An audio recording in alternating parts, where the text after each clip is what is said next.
So I've been watching Clipped. The hell is Clipped? The show about the Donald Sterling. Oh, okay. Yeah. I don't know if it's good or not, but I'm enjoying it. It's something. Yeah. I mean, it's got Ed O'Neill. It's got Morpheus. It should be good. Well, that's just the funny part is like Ed O'Neill nails it. Like he did the one episode I watched last night was when he does the I gave them clothes and cars. And he nailed it.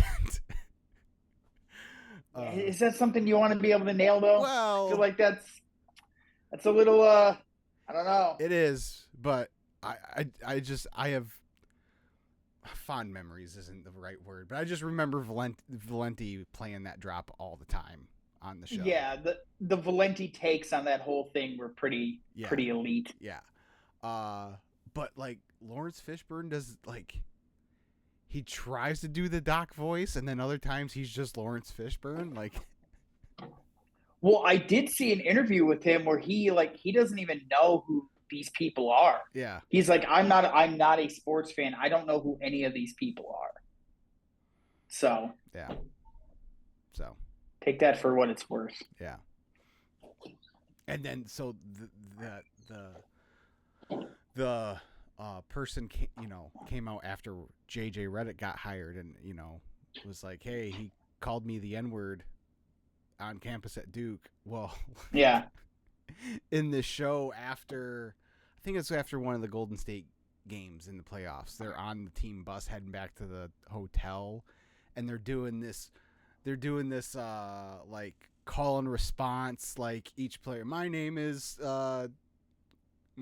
Chris Paul and blah blah blah blah, doing this thing, and I can't win in the playoffs. Right. Go ahead. Right. And he's like, my name is JJ. I pulled the trigger, something, I can't say. And then he stops and the whole bus goes, whoa. All right. Interesting. Because like bold move. His sole purpose, other than the fact that he was on the team, is like, he's the only white guy on this team. Like that's like, they like hammer that point home. So. But yeah, like I said, I don't know if it's good or not, but it's no winning time. Is that what you're saying? Yes. Yeah. Oh yeah. Not even close, but yeah. So yeah, they did not go to the extent to they did not find a person as good as the guy who played Magic for any of the players. Yeah, it's a Hulu show, right? Or is it FX? Yeah, it's well, both, I think. It's FX on Hulu. Okay, fair enough. So, but yeah, so that was it. It's our 60th episode, Matt. We've done 60 of these episodes, huh? We've done 60. Because I always end up looking as I'm trying to post the show. Because I can never remember. So today I'm like, no, I'm going to look beforehand so I know. And yeah, so this is episode 60. You know what's funny about that? What's that? We have done this apparently for 60 episodes now. Mm-hmm. We do it pretty much the same time every week, right? Yeah. And yet, once again, earlier this evening, I was like, hey, guys, got to record my podcast in a little bit. Two of the members of my household, I'll let you guess the two, he said, you have your podcast tonight? Every Thursday for the last, it looks like more than a year now. But no, I'm sorry I completely sprung it on everybody. Yeah. Fair. Check this out. Hot off the presses. Oh, that's beautiful. What flavor is that? It's just Metamoon with a new label.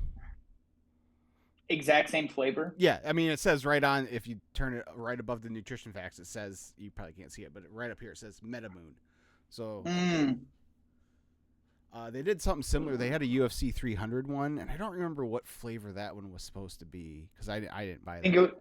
I think it was lemonade, because I got one for the kid, because she gets excited every time she sees the new one of these. But yeah. So I don't know if that one said it on. Did it say lemonade on it, or was it a surprise? I I could probably go look at the refrigerator because she drank half of it like she does with all of those, Mm-hmm. and then threw it back in the refrigerator. It's probably still in there. Gotcha. Well, But yeah. So yeah, it was pretty. Yeah, like literally just got these in the warehouse yesterday. So I'm like, sweet. And I'm like, hey, where's the promotional material? I need. Where's my giant Cody Rhodes cardboard cutout? you need to work on getting a sponsorship deal because you're drinking Prime. I've got some of your other fine beverages Yeah, that you sell here. no kidding. Yeah, I should talk I'm to not going to Randy. shill this crap for nothing. I should talk to Randy. You're right about that. Good call. Good call. I got a Rip It an empty Rip It can over here. So yeah.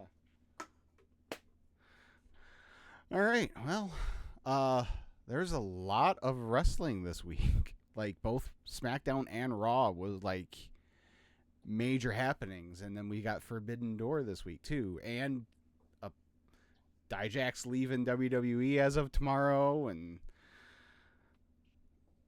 Nah. Sika passed away. Rest in peace. Like, that's right.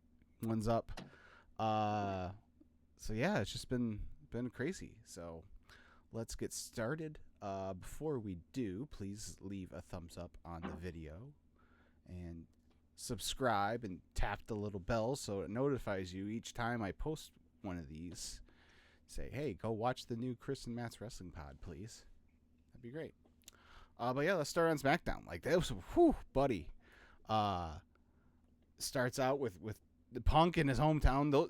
Those Jordans were sick that he had. Yeah. On. Yeah. The Chicago colors. I'm like, oh, those are nice. I know I'm a fanboy for Punk, but he makes me want to live in Chicago with like that. Like I want those shoes, but I'll never wear them, right? Because I'm not a Chicago guy. So, but so much of his gear is Chicago themed. I'm like, man, it would be awesome to have that pride in our city with, one of our celebrities. But right, yeah, right. Well, you got Eminem. Sure do. But then Heyman comes out and was like, hey, I need you to do me a favor. If you do this favor for me, I'll need a favor from you, or I can't remember. But anyways, he's like, hey, you need to get out of here because the Bloodline's going to come beat you up. I can't hold them off. And by the way, can you take me with you? Yeah. And then here comes the Bloodline, and out of nowhere, Cody comes running through the crowd with 2 baseball bats like he's Sting. And they fend off the Bloodline, and Cody challenges Solo for a match later that night. A little later on, there's a backstage segment with DIY and Grayson Waller right in front of the garage door at Allstate. The iconic at this point garage door at Allstate Arena, and all of a sudden you hear something slam up against the door, and the door opens, and there's CM Punk's prone body laid on the concrete. Standing over him is Drew McIntyre. I think Gene Simmons' blood that he spits at the Kiss concerts looked more realistic than the blood that Punk had on his mouth, but, whatever. But yeah, and then Drew. I don't know if you've heard this, but Punk is a professional, and he used gimmicked things for his angles. He doesn't use shoot glass, brother. Why do I need to cut myself for this? Yeah. No, like, I mean, I don't care. Like, I don't care if they use fake blood. Make it at least make it look better than that, though. But whatever. Sure. And then Drew carries him out to the ramp, steals his friendship bracelet, which we get the full story on that on Monday. And then trying to think, there's Money in Bank qualifiers. Chelsea Green qualified, which kind of caused basically whoever didn't get an entrance for the 3 triple threat matches got qualified for Money in the Bank. So that was kind of funny. Chelsea, Carmelo, and who was the third one? I'm drawing a blank now. Was it It wasn't Rey Mysterio, was it? No. It was I don't remember what matches were on which shows. I just saw the qualifiers. Andrade. It was Andrade. Of course. Yep. Makes sense. Sure. And then we did the Cody solo match, and that lasts 5 minutes, and all the shenanigans ensue. The Guerrillas of Destiny come out. Owens and Orton come out. Even the odds. And then out of nowhere, here comes Jacob Fatu. He finally is here after months of speculation and wondering when he was going to show up. He's here and just destroys everybody. Well, not bloodline related.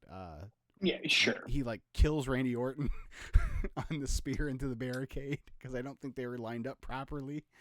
Yeah. And then does a big splash on Cody through the announce table. Yeah, it was quite the debut for Mr. Fatu.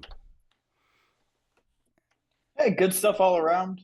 Going back to the Punk Drew thing, the only thing I didn't like is when they pulled the door up. Like the visual ruined it for me because it's a long like a long entrance ramp. What the hell is Punk? Why would Punk be walking next to that door? And how would he not see Drew coming? And also, we heard one like thump into the door. Come on, guys. Like, I get what you're going for here, but like, he got slammed into a door. He wouldn't be unconscious for 4 minutes at that point. See, I read it as maybe he wasn't just outside the door. Maybe he was somewhere else outside the arena. Maybe the cell service inside Allstate Arena is very bad, and he needed to call and check up on Larry, and so he was outside making a phone call, and Drew snuck up on him and put a work in on him a little bit before. All I'm saying is put like a shovel, put a shovel on the ground next to him. So, oh my God, he hit him with a shovel, or the bat that Punk got handed to him earlier in the night, like Drew jumped him and whooped him with the bat, and then you could tie in, hey, if Cody hadn't given Punk a bat, we wouldn't be in this. He wouldn't have found himself in this predicament in the first place. But that was the only thing. That was my only nitpick. Is like when the door came up, the visual was kind of like, yeah, but it was just one attack. Like, come on, we know better than that. But fair. But that led us to Monday night where they explained. What did you think of Jacob Fatu? I mean, good debut. It's. I mean, at this point, it's more about how do they use him going forward. We all kind of knew, people in the know knew he was coming in, right? And just like when they debuted the Guerrillas of Destiny, great. But like, what have they done since other than just be Solo's henchmen? Right. Nothing really. So I don't know how to feel about it. Right. Yeah. We'll see. I know a lot of people are worried about him maybe overshadowing Solo as time goes on, but I don't know. We'll see. Who cares? Look, Solo Sikoa has been given so much of a rub for so little of what he's actually, I think, earned. Right? Like, Solo's been great at his character, but it's not like he has dynamite matches. Right. He actually is kind of sloppy in the ring. His character, he obviously doesn't have much of a character. I like what they're doing with him now, like this mob boss thing, kind of.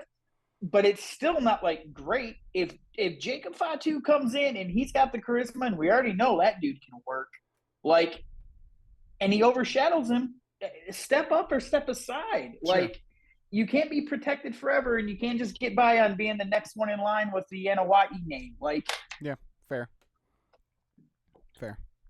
But yeah, that brings us to Monday Night Raw, and Drew kind of opens the show and explains the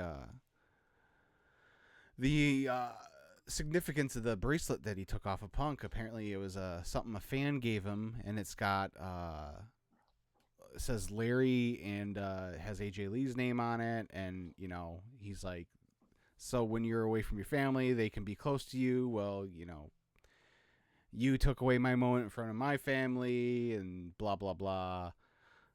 And so this match is happening at SummerSlam. Drew is gonna try and qualify for Money in the Bank on Monday. I don't know if Punk screws him out of that. I don't know if he qualifies and Punk screws him out of Money in the Bank. We're getting this match at SummerSlam. I can't wait. This is the feud of the year, and they've barely touched. They haven't had a match, and this is the feud of the year. Yeah, it's amazing what you can do when you've got two really good, charismatic guys who are like clearly on the same page of the story they're trying to tell. It's shocking how that works. Yeah. He gets to work with someone who's not an empty-headed dipshit, and it takes off. Speaking of, did you see Drew's Instagram promo? Yeah. Where he kind of quoted Punk from the. He's used that one a couple times. What have I ever done in this life to deserve? Yeah. He's done that a couple times. So, yeah, he's good at that. He's real good at that. Elsewhere, we have new tag team champions on Raw. Judgment Day beat Awesome Truth with the aid of Liv Morgan. The title change, whatever. What I'm really enjoying about WWE right now is this is not so much the results of each match every week. It's the bigger picture stuff. Like the way they're setting this up of Liv, like literally trying to take away Judgment Day from Rhea Ripley. We'll talk about it a little bit with the Seth and Priest promo. But I like with her, she's delivering all these gifts to the Judgment Day clubhouse and trying to seduce Dom, and also helping JD and Finn win the tag team titles and doing all this other stuff to help everyone else in Judgment Day, except for the person who, like, everyone's focused on the Dom Rhea relationship. Priest and Rhea are they're like brother and sister practically. They call themselves the Terror Twins. Like, those are the two that they're the straws that stirred the drink, and then Judgment Day together. So I got a feeling that she's going to play a part in him maybe no longer being a part of Judgment Day here in a couple weeks, and then she'll. Who's she? Liv. Gotcha. Sorry, pronouns. So yeah, I've really liked the big picture stuff that they've been doing, not so much the living and dying by every result of every match on the show. That's fair. I guess I didn't look at it like that deep into it, so it kind of changes what I was going to say a little bit, but like I just don't like that the belts went right back to Judgment Day after they came, like after the Mania stuff, but also, R-Truth and Miz, they're bulletproof. Like, it's not going to hurt them. And they don't need the titles. Right. So they had their moment, Yeah. It's fine. But yeah. And no one's paying money to go watch Awesome Truth be the tag champ. So it's, I after hearing your thought process, I'm not as like, that's kind of stupid to me. Go ahead. No, I can get to it before you move on. Go ahead. No, I was gonna ask. Did you?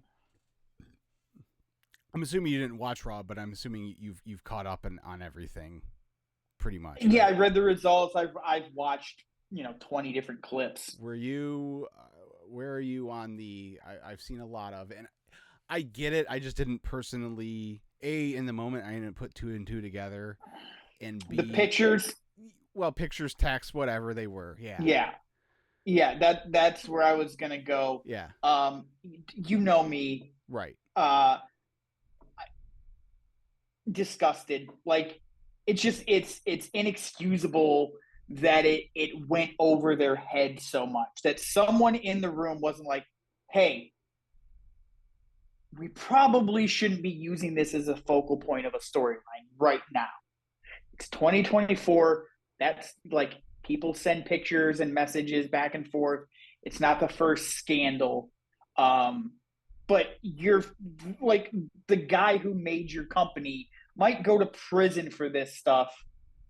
Find another way. Find Sure. another example of her trying to sway the Judgment Day. Um, it was like it immediately go like it made me go like, man, do I even want to watch this stuff right now? And it's a bit of an overreaction, but it's also another example in a long line of them doing a lot of disgusting things or tone deaf things that I'm just like, all right, well, I guess I'll let that one go. Right. Right. Yeah, I get like I didn't like I said I didn't even because I watched it live. I didn't even it was until the day after or maybe a couple days after before I even realized people were making that correlation. Like I didn't at all put two and two together about it. So As soon as I saw the clip, I was like, dude, like, come on, like, right. really? So and that's totally fair. I'm just speaking from my perspective. I didn't even register with me. So I'm like it clearly didn't register with anyone on that team. So yeah, yeah. Yeah. So Priest and Seth had a promo in the ring, and Seth basically is like, "Hey, you're good, but you can't win without a little bit of help, whether it's the Judgment Day or Punk or whatnot." So they add a couple stipulations to the match at Money in the Bank. If Seth loses, he can no longer challenge for the title as long as Priest has it, which, let's face it, is only going to be for another month. But if Priest loses, he has to leave Judgment Day. Right. okay, So, I'm thinking, and I'm putting this on record now, so that if it happens, I get all the credit. Because all along, I'm like, man, I think Priest is going to beat Seth. Because why give Seth another crack at the title and just for a month, just so he can lose it to Gunther? However, back to my Liv point. If she can get basically the only thing keeping Judgment Day from like following Liv all the way has been Priest. He's the one that's like, hey man, like, what are you doing? Like, tell that girl to leave you alone. Like, she's bad news. What's Rhea gonna say? Have you talked to Rhea? Blah blah blah blah. but to be fair, at every point, Dirty Dom is like, leave me alone. Sure, but he's also been caught where like he's been caught in situations where he's innocent, but it looks like he's not innocent too. With the vest last week and stuff like that. But regardless, I think Liv finds a way to cost Priest the match. And Seth wins the title. And then Priest has to leave Judgment Day. And then she's free until whenever Rhea comes back, which I hope is in time for SummerSlam, but we don't know. But then she can really take control, and especially if it leads to maybe Dom doesn't end up going with them. But it certainly seems like Finn has something cooking with Liv. So maybe Finn and JD go with Liv. Dom stays with Priest, and then there's but I don't know. That's just kind of what I'm like, that's interesting. Because otherwise, like, either way, like, the stipulation doesn't make a whole lot of sense unless that's what you're going to do.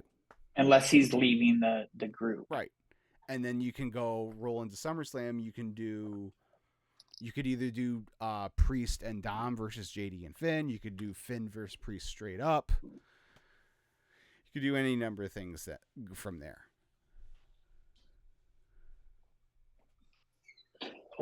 Yeah.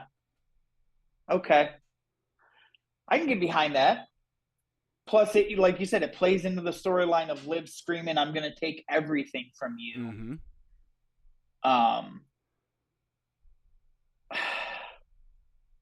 Yeah, but see, I feel, oh, man, there's a lot of questions. There are a lot of things you can do with that actually, because like Rhea's gonna come back as a baby face. Mm-hmm. Everyone's gonna be thrilled to see Rhea. Mm-hmm. I don't think the crowd wants to cheer Dom. So mommy comes back and tries to put Judgment Day back together and reclaim it, and then Dom goes with Liv, and it makes him an Oh, even bigger yeah. I mean, heel. you can definitely double cross him later, but I think to start out with, you have him on the Priest Rhea side. Yeah, no. Yeah. I agree. Yeah, I like that. I like that a lot. So yeah, haven't heard anyone come up with that yet. So I'm putting it on record now. So if it happens, you heard it here first. Get it out on TikTok. That's where the kids I are. know. I gotta figure. If I had time, I'd figure out how to edit our shows and do TikTok clips like that. But I'm old and out of touch and don't have time. So I've got a 14-year-old that loves to play on the internet. fair. Put her to work. Get us some sponsorship money so I can pay her, Yeah. and we can talk about There this. you go. Wait, not pay her because she's a minor. Yeah, but if it's a family business and she's 14, I can pay her. Good point. In case you can't tell, I've been practicing for this little number. Getting my Saturdays back, Chris. I'm telling you. Yeah, there you go. What else? I think Braun Breaker's going to be your new Intercontinental Champion. Yeah, didn't you say it was it Robert? You were saying is like No, Jack Crosby. Jack Crosby is the one. Jack, that yeah, is not happy about that, and immediately, just to spite, it's funny. It's funny. Sounds like. Did you see the spot where Sheamus had Kaiser up for a power bomb on the outside, and Braun came and speared Sheamus, and they all came tumbling down? I didn't see that one. Yeah. I saw the clip of him hitting Sheamus last week. I didn't see that. Yeah, it's pretty good. Do you think they sit in production every week and they're like, all right, how do we make a viral clip of Braun destroying somebody with a spear? Right. Yeah, like, I mean, they don't even they don't care about the rest of the match. They're like, we just need to get the clip of Braun burying his shoulder right through somebody's torso. That's all anyone's going to remember from his segment every week anyway. A lukewarm. It's probably a freezing cold take. I think by the end of the year, by the beginning of that, I think he's going to be the one people are clamoring to win the Rumble. Oh, you think the Batista thing where it just grows and grows and grows? The crowds are just popping huge for everything he does. It's interesting too because it's been enough time where like a Goldberg type rise up the card could really work. Yeah. Shit, it was working in AEW 4 years ago. And then they just decided not to put Wardlow on TV anymore. Right. Or he was hurt, one or the other. Yeah, both. Yeah. And then did you see the Bo Dallas Uncle Howdy? I was wondering when we were going to get to that because that's all anyone. That's the biggest thing I've seen anyone talking about. Yeah. Yes, I did see that. I saw the whole thing. I dug it. Yeah, I like it. I liked it. It drove me a little crazy. I saw people that were like, "This is so original. This is so unique," and I'm like, Mick Foley did this 30 years ago. Like let's not pretend that wasn't heavily influenced by the Mankind interviews with Jim Ross. But I love that they're leaning into the real life nature of it. They're leaning into the Bo struggling with always wanting to be like his brother. And he looked like he was finally going to get to work with his brother. And then the worst thing that could ever happen. I love that they're not ignoring the real life torture that man had to feel. Yeah. Or the real life criticism that people have about this. Right. So. Right. I like that all of the characters in the Wyatt six, it still messes with my head. All of the characters also fit that description of someone who's been kind of forgotten about, Mm-hmm. or you were going to be so great and then they just stopped their rise for whatever reason. I like that it's setting this thing up of like Uncle Howdy is the therapist for the group, Yeah. and he's the leader, but also Bo Dallas or Taylor Rotunda, whatever he's going to go by, Mm-hmm. um, is still learning and still having to go through. Like it's interesting, Yeah. for sure. I hope we do get something like, obviously not to, we can't go running out of VHS tape for the next 5 weeks every week, but I hope they do something similar for everyone in the group, so we kind of get, because like, obviously Rowan, that's a no-brainer, but like Nikki was never really involved with the Wyatts, and Gacy and Loomis weren't, so it'd be good to hear what, kind of hear where their perspective is, why they're choosing to be a part of this and stuff like that. But yeah, no, I thought it was really well done. So yeah, good I stuff. liked it was creepy as hell when Nikki crawled up from under the ring, Mm-hmm. and they got to get the timing a little better so that she's more hidden as she's crawling in. But Yeah.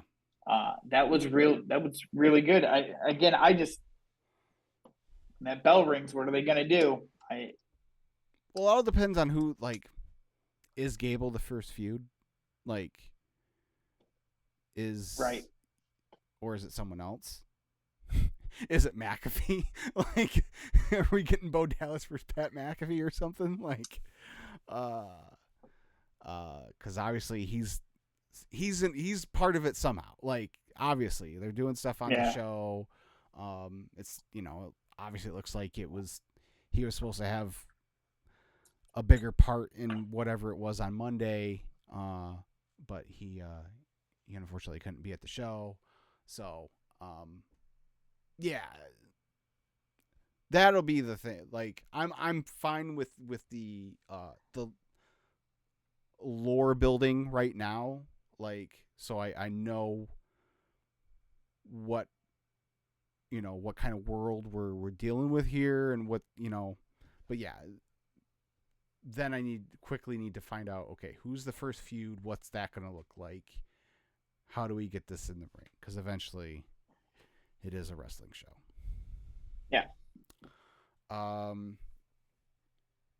think that was it on Raw, right? Pretty much. I mean, other than some Money in the Bank qualifiers. Yeah, I don't remember anything that. Yeah. Okay. So do you want to go to Dave and Buster's and watch Forbidden Door? Oh, are they showing it? I guess so. Yeah. What night? Sunday.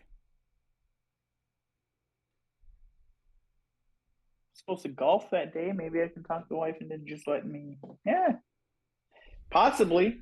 All right. Well, if Forbidden Door is this Sunday in at the UBS Arena in or on Long Island, right? That's the proper vernacular. It's not in Long Island, it's on Long Island. I don't give a shit about New York. Sure. Let's see here.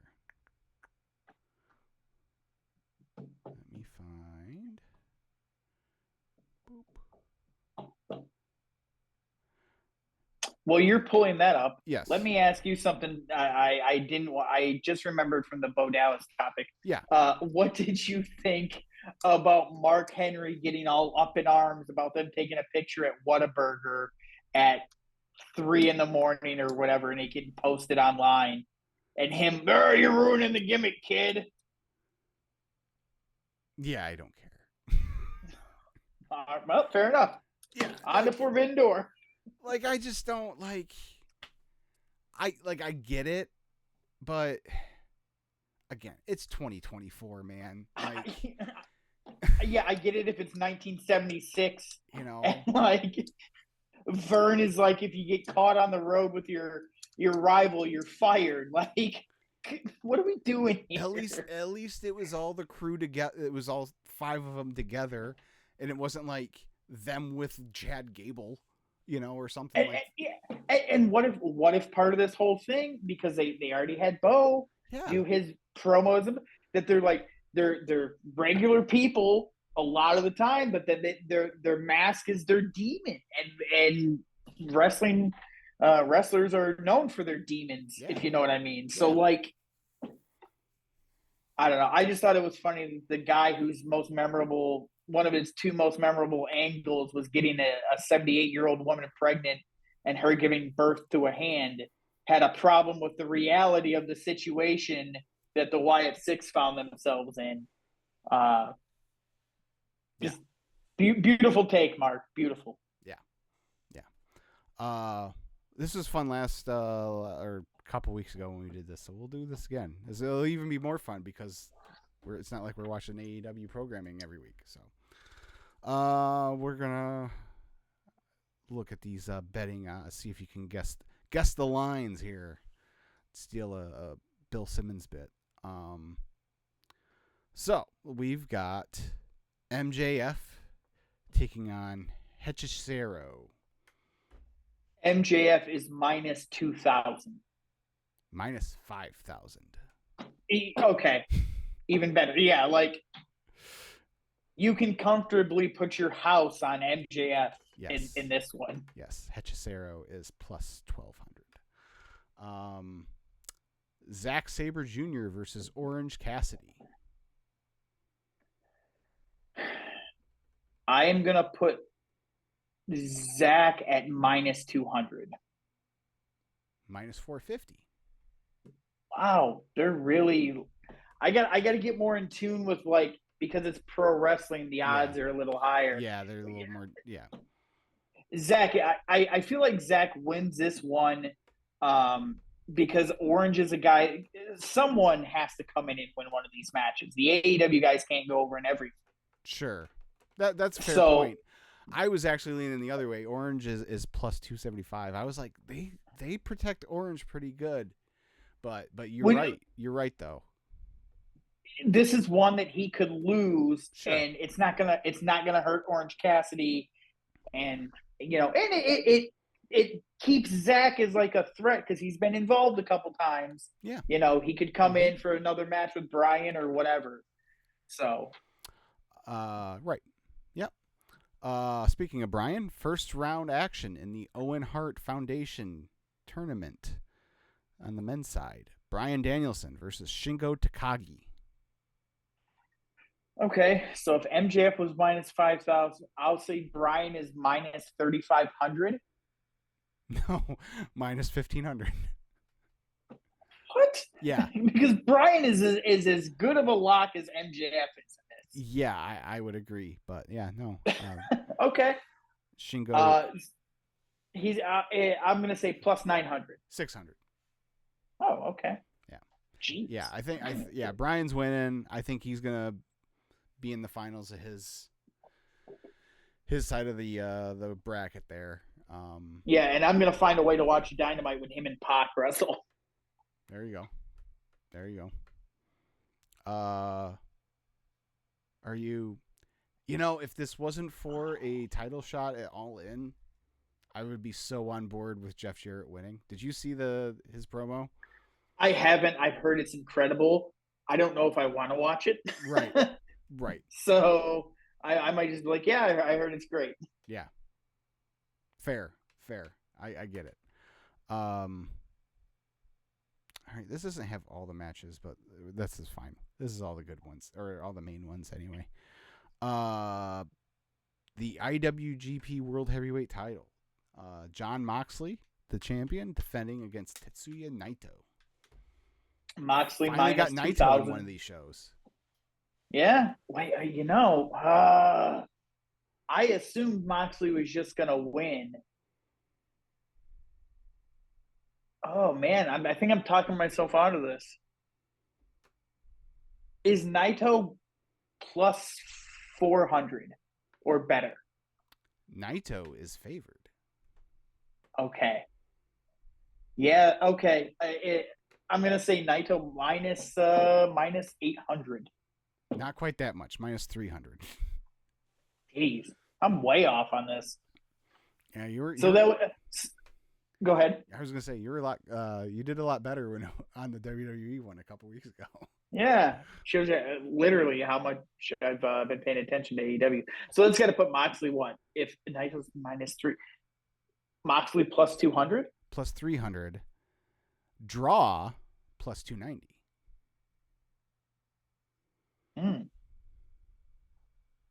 I don't know. Yeah, I feel like so betting odds aside, I feel like this would be another really great opportunity for something major with New Japan to happen on AEW programming. I think Naito's winning.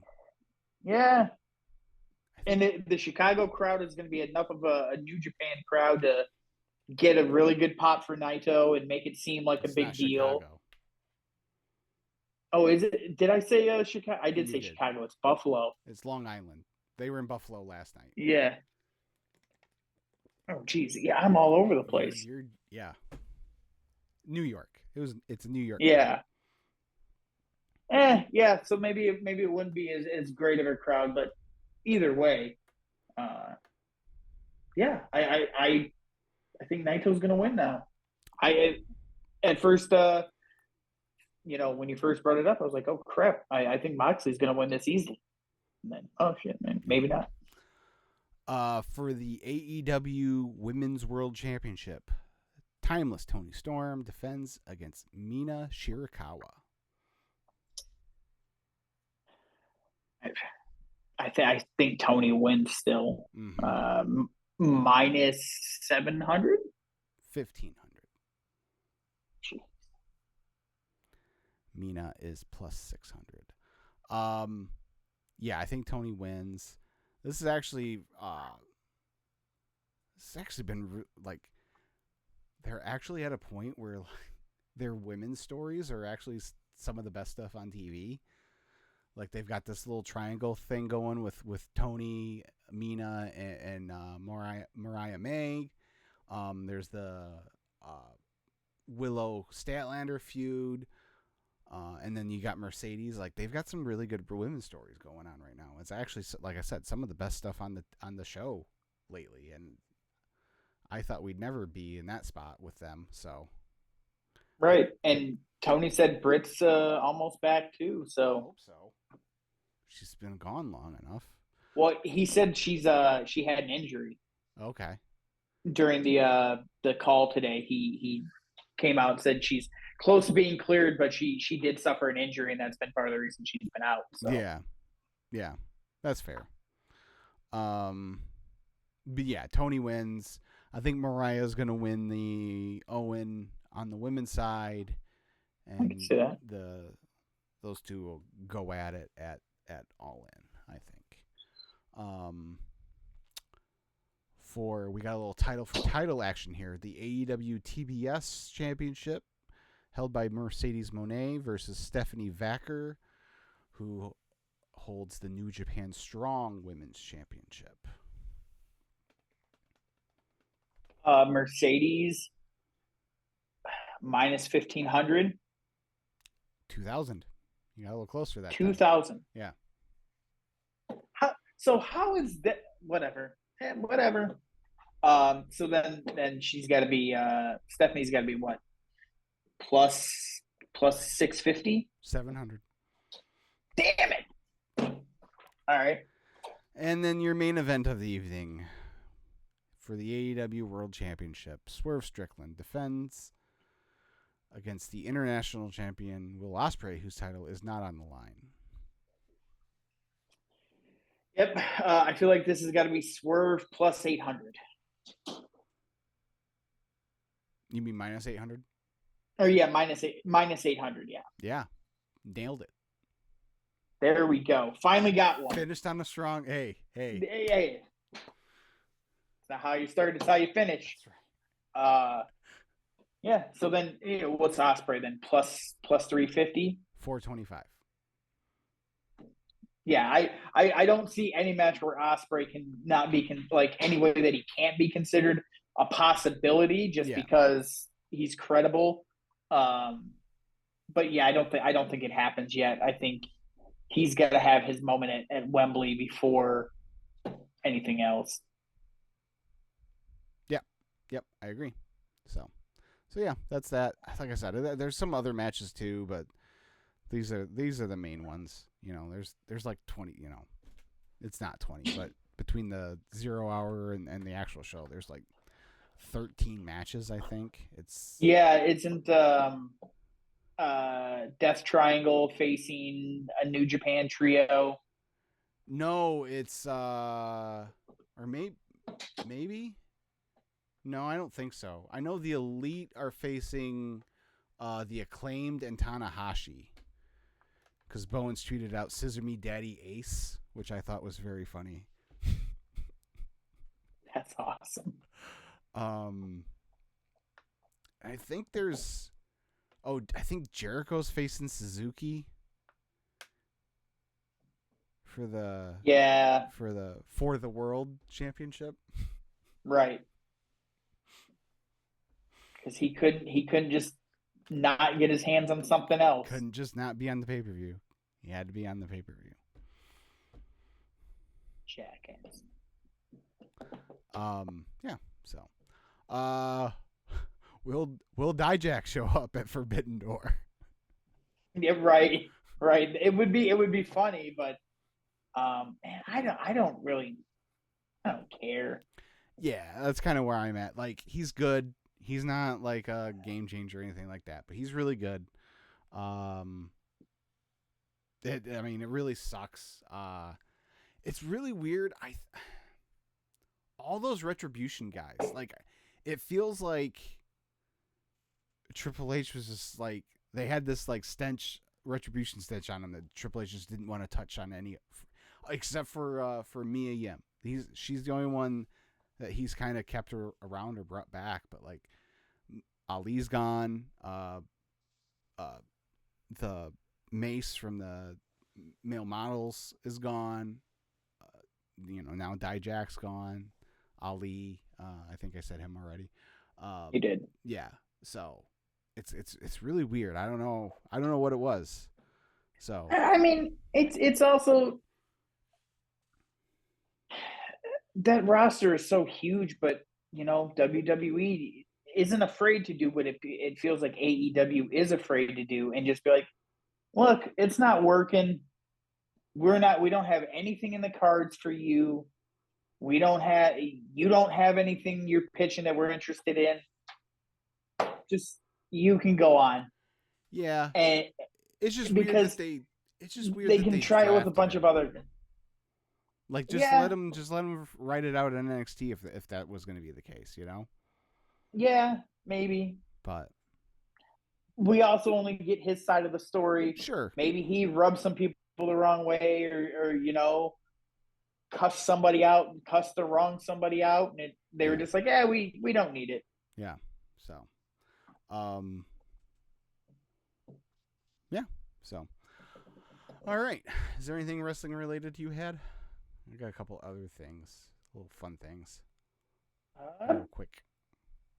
No, I thought no. I thought I was gonna have something earlier today, and then I just kind of slipped my mind. So. All right. Well, last week we ended. I think we ended the show with it, but we were discussing the historic 2002 Detroit Red Wings, and now the 10th member of that team is being elected into the Hockey Hall of Fame, the Magic Man, Pavel Datsyuk.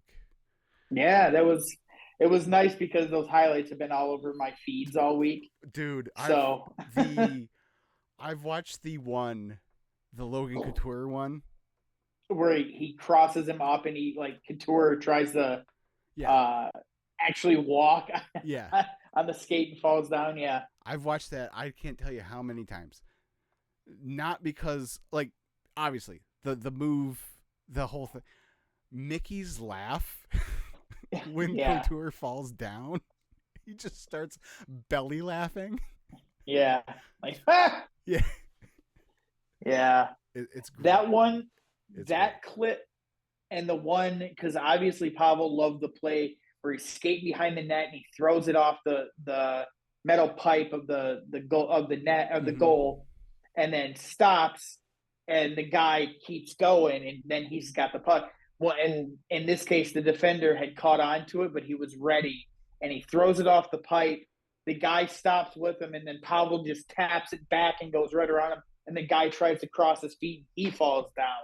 That was the one that I watched over and over. I was like, that man was brilliant. He was filthy. The couple other ones that are in heavy circulation. The Marty Turco goal against Dallas. Yeah.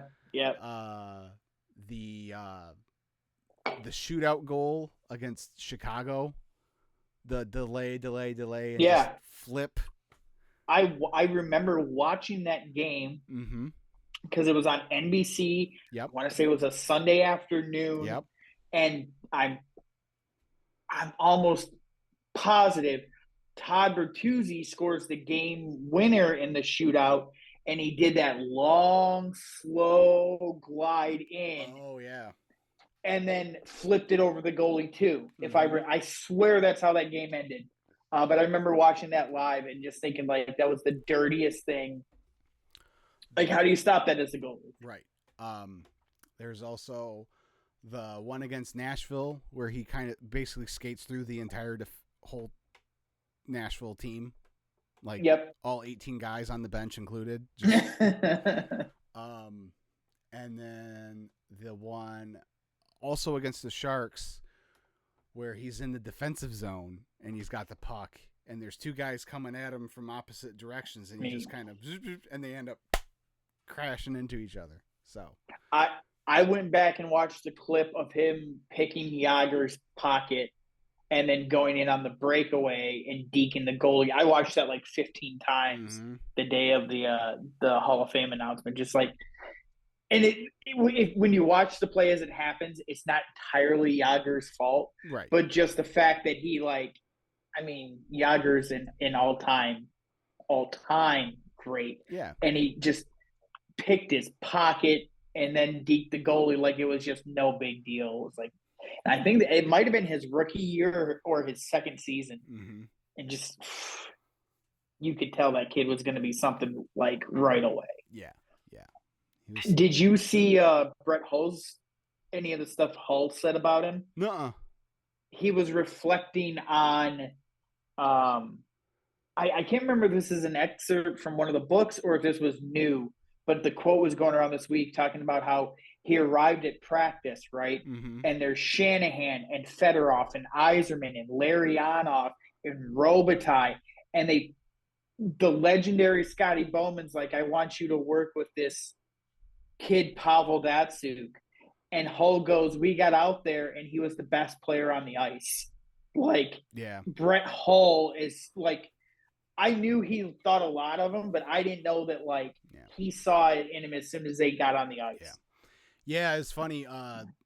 Katsunika was posting a bunch of excerpts from the Hockey Gods book. Yeah, so it might have been that, but yeah, he was just like I said, just absolutely filthy. Like, man, he was so fun to watch. He was so fun to watch night in, night out. So good for him. He was the definition of must see as an athlete because you didn't know what he was going to do, and anytime he was out there, you could see something you'd never seen before. Right. Yep. So yeah, that was good. Did you seen the video of Roberto Luongo eating pasta out of the cup? Yeah, good for them. Fantastic. What you might be getting there with this, but since we're talking hockey, what do you think Stevie's got cooking up? Because he's clearly. I mean, I hope it's something. I hope it's something.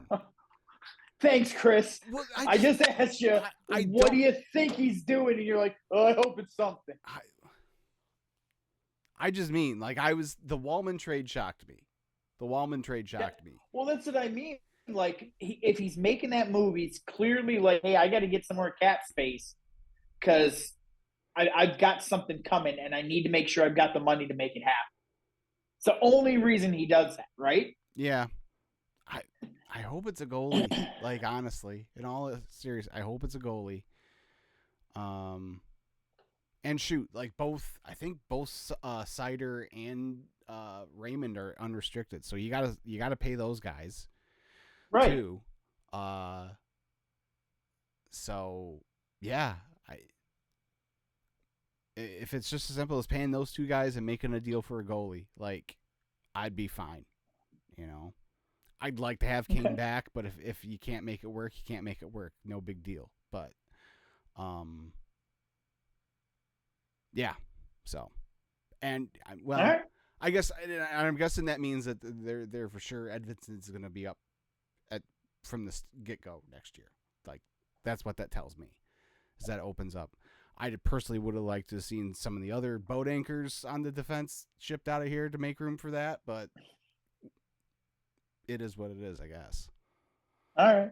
So you're more in tune with the team than I am, so I figured you'd be the one to talk about what he's could be working on behind the scenes. Yeah, the rumor I keep seeing is I think it's Gibson from Anaheim, their goalie. So Robert Gibson? No, I think it's Andrew. I believe it's Andrew Gibson. Oh, okay. Yes. I don't believe it's any relation either. That's too bad. That would have been a hoot. Would have been a hoot. Yes, exactly. Ducks new unis going back to the old logo with the new colors. I like it. Nasty. Those sweaters are. And the Kings went back. Bravo. Kings went back to the Gretzky era too. Who cares? Nice Who gives a shit?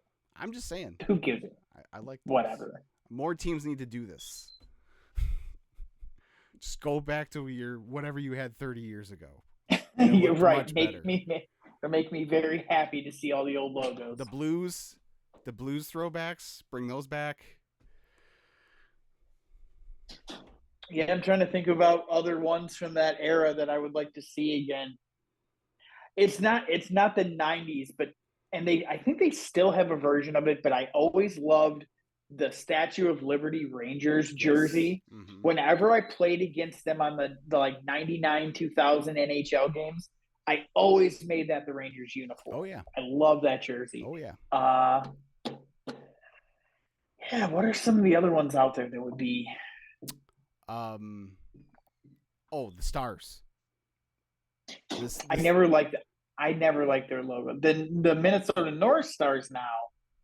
I love that logo. I guess the Wild are going to that colorway. They're going to the North Star colorway. Hell yeah. The That's green awesome. and the yellow. Full time.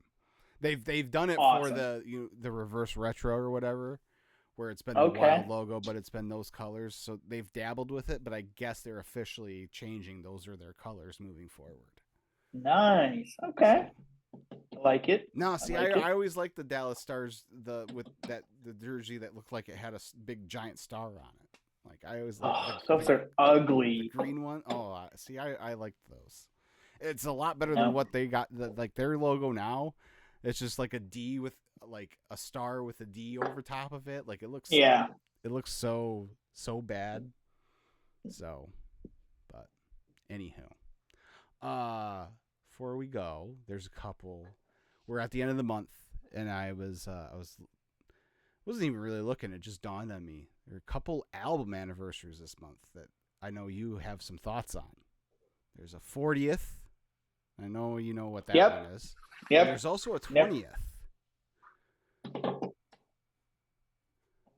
Sure. Silvertide? No, but close. Same ball. But this is the 20th anniversary of Show and Tell. Yes. Velvet Revolver. Yes. So obviously, Purple Rain was the other one. Yes. This is one of those. If you like music at all, you have to own this album. Type albums. Sure. It's like this one, Thriller, like Back in Black, like one of those type albums. Like Yeah, and to me, it's or one at of those. least you have to be familiar with it. Yes, yeah, and like it's one of those ones too where if someone is like, oh, Purple Rain is so overrated, it's terrible. Like if you're one of those people, that's you can have that opinion, but then it lets me know we don't need to discuss further anything to do with music. Not because my opinion means more, but just like I'm not interested in hearing what you have to say. Yeah. It's a perfect album. Like Yeah. no, I there it's no skips for me every time. Like if I put it on, I'm not skipping a song on it. It's playing in order. And when I hear the songs outside of being played on the record, I always just as it fades out, I always got to get right to it. And when it doesn't happen, I'm almost disappointed. I heard. What did I hear? It Bush's always plays some good stuff. I heard. Oh, they played "Take Me With You" the one week when I was in there, and I'm like, nice. Give me all of that. Yeah, I got the email from the fan club. Yeah, I think it was yesterday or 2 days ago about the vinyl re-release. Yeah. And the actual record is this like white with it's got like purple clouds floating through it, and it's the bright purple. It's not the faded one or the darker one. I'm like, oh, I kind of want that just for the actual record. Yeah. Like, I don't think I would ever even play it. I would just want the record. Yeah. Nice. Because I've already got it. You know, I think I've got 2 copies of Purple Rain on vinyl. Like, it's absolutely love that album. Yeah, I've got 1 on vinyl.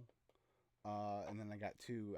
I got the regular CD, and then my bachelor party. I bought the deluxe edition that came out. A few years ago, too. So. Yep, I've bought I've bought that album in 4 or 5 different versions. Yeah. You know. Yeah. So. Yeah. Just all time great, but. Yeah, and then earlier this month, it was the 20th anniversary of the Velvet Revolver. I believe I was with you when you purchased this. I believe this was an Adrian lunch buffet trip. Yep, it was because we listened to it in the your red truck on the way back to town. That's right. You were absolutely who I went with to pick that up. I love that album. Slither might be my favorite riff of Slash's. I love that song. I wish it were an Axl song, but it's so good with They Scott. perform it with Axl now. Yeah, well, yeah. Did you see some of the clips of him on this latest tour? Yeah. Oh man, I think it's time. I understood. Maybe he needs to get the little plastic thingy like John Bon Jovi just got done. He's got to do something if he's going to keep going. It hurts. Like seeing those clips, my favorite band, like I wouldn't spend $20 to go see them now. Right. Like I couldn't listen to that for 2 hours. Are you kidding me? It's embarrassing. Like But that being said, Velvet Revolver, Fall to Pieces is Holly and I were driving around one day and it came on the XM and I was just like, I haven't heard this in forever. And it was like, I still remembered every word. Like, this is a great song. The Pink Floyd cover. Oh yeah, that was in man. When that came, I remember when that was like first out. It was only like a 90-second clip. And you were like, oh man, this sounds really like I'm so excited. This sounds so good. And then when it finally hit on the album, I was like, man, they nailed it. What's funny is, so that movie came out like a year or 2 before the album did. Yeah. And if you watch the credits to the point where they do like all the music and stuff, it'll say, they'll have money written by whoever in Pink Floyd wrote Money, and then performed by, they didn't have a band, they didn't even have the name of the band yet. It was Scott Weiland, Duff McKagan / blah blah blah blah, Matt Sorum, blah blah blah blah blah. Yeah. So I didn't know that. Yeah. So and then the song that was at the end of Hulk, "Set Me Free," that song kicks all sorts of ass. Man, I guess I hadn't realized it's been 20 years. Yeah, crazy. They if it wasn't for Velvet Revolver, I wouldn't even have known of the aforementioned Silvertide. Right. Because when I went, they opened for Silvertide. For those that don't know, is a band. They were out of Philadelphia, and for like the summer of 2002, from 2002 to like 2005, they were the opening act for a lot of major bands. And didn't they Velvet do Revolver the Van Halen tour? They did Van Halen. They opened for Motley Crue. They opened for Aerosmith. Obviously, Velvet Revolver. Them and Shinedown were like almost like a traveling pack together, and they would open all these shows.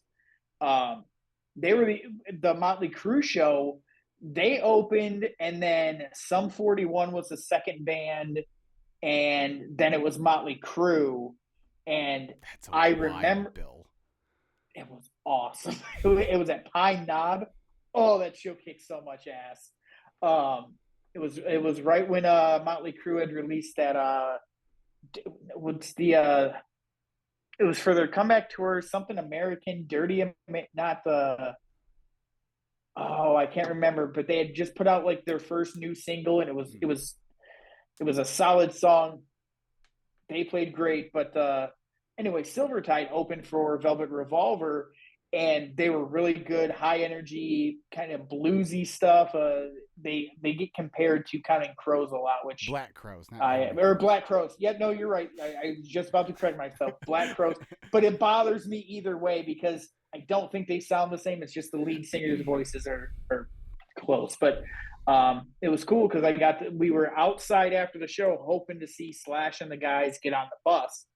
And we actually, the town I'm from, Brighton, Michigan, had a CD store called Distant Tapes. And we knew the owner really well because Matt and I were in there buying CDs all the time as kids. And he was out there and he was like, "Hey guys, how you doing?" Blah, blah. He goes, do you want to meet the opening act? And we're like, "Oh my God, rock stars." Yeah.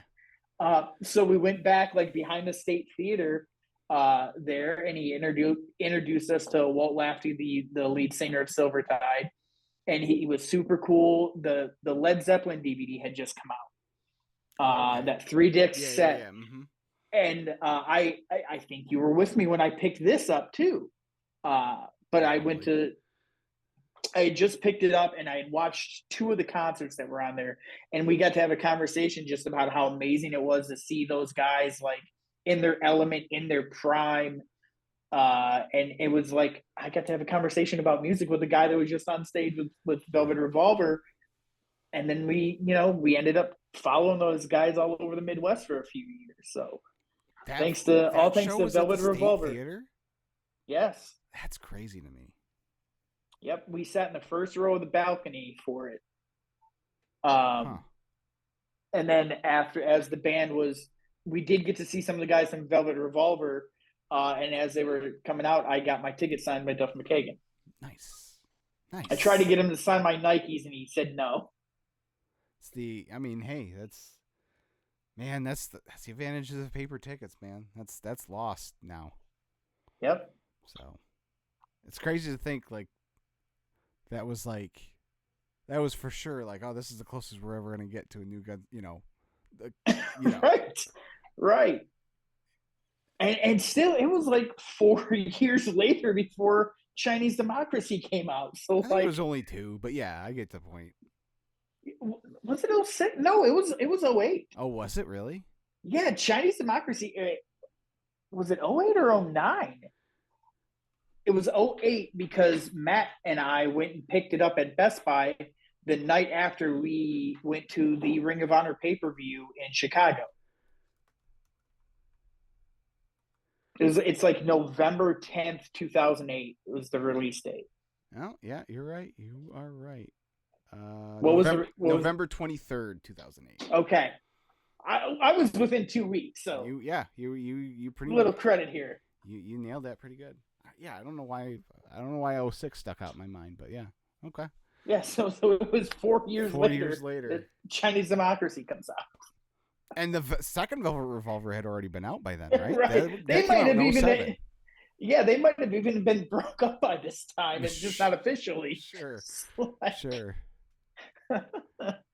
Jeez. Gotta love it. So, no, I've decided that whenever I'm ready to start or be in a band again, I want to do. So there's a bunch of 80s bands. There's a couple 90s. I want to do a 2000s band. Yeah. I want to do 2000s. Yeah. Well, we're about the demographic where something like that would work. Yeah. So and that's it, and that's kind of what I was thinking. I'm like, well, people our age, that would work. So yeah, that's what I've decided. You gotta learn like some Hinder and oh God, yeah. Saving Abel, yeah, that's true, yeah.